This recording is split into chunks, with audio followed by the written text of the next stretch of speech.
போன எபிசோட்ல கீழே வெயிட் பண்ணுறேன் அப்படின்னு சொல்ல, சரின்னு சொல்லிட்டு அவன் கீழே தானே இருக்கிறான், நம்ம வேற ரூட் வழியாக அவனை கீழே அனுப்பிடலான்னு சொல்லிட்டு 2 ஹீரோயினும் ரூமை விட்டு வெளியே கிளம்ப, இப்போ டோரை திறக்க பார்த்தா அவன் வெளியே சர்ப்ரைஸ் அப்படின்னு சொல்லிட்டு நின்று நிற்பான்.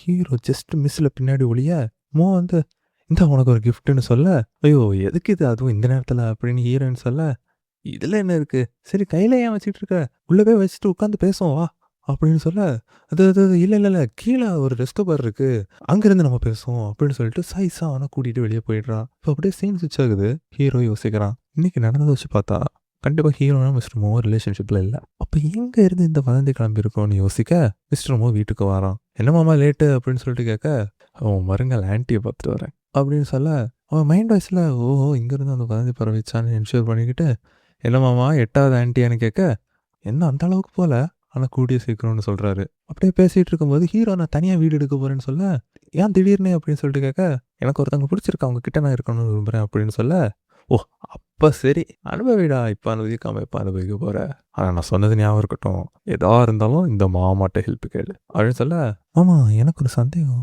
இதுக்கு முன்னாடி இருந்த 8 ஆண்டி அவங்கள ஏன் விட்டுட்டு போனாங்கன்னு கேட்க, அவர் அப்படியே சைலண்ட் ஆகிடுறாரு. அதோட சீன் சுவிட்ச் ஆகுது.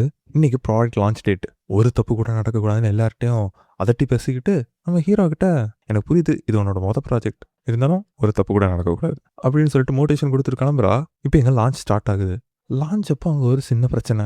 பார்த்தா அங்கே ஸ்டேஜில் நின்றுக்கிட்டு இருக்கிற பொண்ணுக்கிட்ட ஒரு கார்டு வந்து மிஸ் ஆயிரும். அடுத்த டைலாக் என்னன்னு தெரியல அவளுக்கு. அந்த கார்டு எங்கன்னு பார்த்தா அது ஆண்டி கையில் இருக்குது. இவளுக்கு அந்த கார்டு இல்லாமல் அவளால் எதுவுமே பேச முடியல. அப்படியே ஸ்டக்காக அங்கே நிற்கிறா. ஹீரோயின் நான் போய் சமாளிக்கிறேன்னு சொல்லிட்டு எழும்ப கரெக்டாக ஹீரோ அங்கே வந்துடுறான்.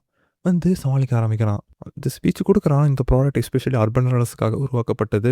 சிட்டியில் உங்கள் வேலையெல்லாம் முடிஞ்ச பிறகு நைட்டு உங்கள் மனசுக்கு பிடிச்சவங்க கூட எல்லாத்தையும் மறந்து ஓடுங்க, நானும் என் மனசுக்கு பிடிச்சவங்க கூட தான் நைட்டு ஓடுறேன் அப்படின்னு சொல்ல, ஹீரோனுக்கு புரிய வருது அவன் அவளை பற்றி தான் பேசுகிறான்னு. 2 பேரும் சேர்ந்துருந்த ஒவ்வொரு டைமையாக அவள் அப்படியே ஃப்ளாஷ்பேக் மாதிரி யோசிச்சு பார்த்துட்டு இருக்கிறா.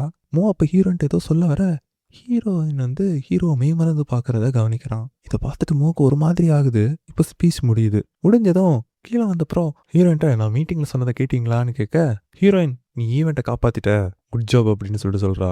நான் அதை கேட்கல அப்படின்னு மேலே பேச வர, ஆண்டி இங்கே என்ன பண்ணிகிட்டு இருக்க, நமக்கு ஒர்க்க செலிப்ரேஷன் பார்ட்டி இருக்குல்ல அப்படின்னு சொல்ல, ஹீரோயின் பார்ட்டியா நான் வரேன் அப்படின்னு சொல்ல, ஐயா நீங்கள்லாம் எங்கள் கூட எதுக்கு மேம் அப்படின்னு சொல்ல, ஏன் நான் வரக்கூடாதா, நானும் அந்த கம்பெனி தானே, என்னையெல்லாம் சேர்த்துக்க மாட்டிங்களா அப்படின்னு சொல்லிக்கிட்டு அவளும் கூட வந்துடுறா. இப்போ ஹீரோவில் என்ட்ரி கொடுக்குறான். ஆஃபீஸ் பொண்ணு ஹீரோ வந்து அவள் பக்கத்தில் உட்கார சொல்ல, ஆண்டி அவனை முந்திக்கிட்டு ஓடி வந்து அவள் பக்கத்தில் உட்காந்துருவான். ஹீரோவும் ஹீரோயின் பக்கத்தில் போய் உட்காந்துருவான். இப்போ அப்படியே டின்னர் ஸ்டார்ட் ஆகுது. எல்லாரும் சாப்பிட்டுக்கிட்டு அப்படி மெல்ல குடிக்க ஆரம்பிக்கிறாங்க.